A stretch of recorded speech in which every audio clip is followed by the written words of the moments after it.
فندم، أزمة الحضري هل إعارة، هل شراء، هل 700,000 دولار، هل 200,000؟ أين الحقيقة؟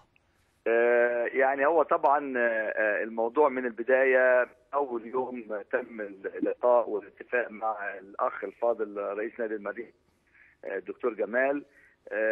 يعني لم يتغير شيء على الإطلاق. المتغير الوحيد كان أسلوب سداد الدفعات للمبلغ المتفق عليه. هو عشان احنا نبقى احنا الاثنين مطمنين، احنا فضلنا ان احنا نعمل عقد على يعني مرحلتين. مرحله اولى اللي هي في خلالها بيكون تم سداد كامل المبلغ، وبالتالي يتم انتقال يعني الكابتن الحضري انتقال كامل لنادي الاتحاد.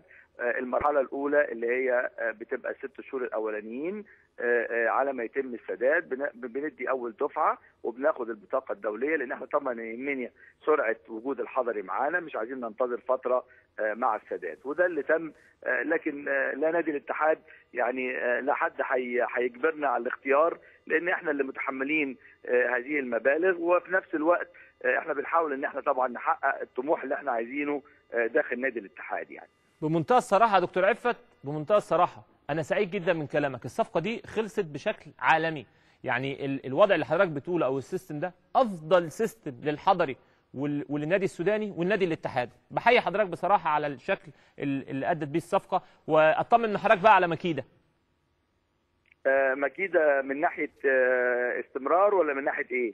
احنا سمعنا ان هو موجود وبعد كده مش موجود، وبعد كده قالوا ان هو مستني صفقات، فمش عارفين هل هو حضرتك فعلا في الخلافات اللي بنسمعها ومكيده مستني فعلا الصفقات وخلافات. احنا كنا عارفين ان علاقه مكيده بحضرتك علاقه يعني زي ما بيقولوا كده يعني علاقه جميله جدا، فهل اللي بنسمعه ده مجرد كلام ولا هو فعلا الراجل فيه حاجات بيفكر فيها وفيه خلافات؟ لا، هو حقيقه الامر مكيده احنا فعلا بتكون بيها علاقه متميزه.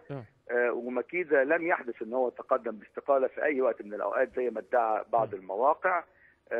مكيده بعد الماتش الاخير ويمكن كمان من قبل الماتش الاخير هو كان عنده احساس ان الجهد الكبير اللي اتبذل مع اللاعبين للاسف الشديد ما خدش المقابل يعني بنفس القوه وبنفس الاهتمام من اللاعبين، وبالتالي ده طبعا انعكس علينا على النتائج. فهو استشعر ان يعني ما فيش جديد يقدمه مع القماشه اللي موجوده عشان نبقى واضحين. طالما اتكلمنا على القماش بقى هنتكلم على اقرب قماشه دخلت نادي الاتحاد يا دكتور عفت، وحضرتك خليك معانا دقيقه واحده ونبارك لعصام الحضري. الف مبروك يا حضري على الانتقال وعلى انهاء المشكله. لا الله يبارك فيك، طبعا مبروك. مش عايز اقول للحضري، لا طبعا مبروك لجماهير الاتحاد كلها ومبروك للدكتور عفت، لان الراجل طبعا تعب طبعا في الصفقه.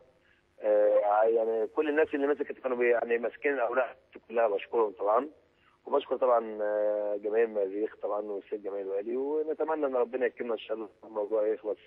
خلاص هو على حاجات بسيطه يعني، والحمد لله طبعا نتمنى ان ربنا يكرمنا وتبقى بدايه ان شاء الله كويسه. بالتوفيق يا حضري ان شاء الله باذن الله، نشوفك في نادي الاتحاد كده ونشوفك في نادي مع منتخب مصر وكل الاتحاد. مدخل ليك جميل للمنتخب ونادي الاتحاد. شكرا كابتن عصام الحضري كابتن مصر، شكرا دكتور عفت سادات رئيس نادي الاتحاد مهندس الصفقات الجديد داخل نادي الاتحاد السكندري. ان شاء الله باذن الله كل ده يعني هيولع الدوري. وجود الحضري في الاتحاد، العميد في المصري كابتن طارق يحيى، الاسامي الكبيره دي كلها هتخلي الدوري دوري كبير جدا.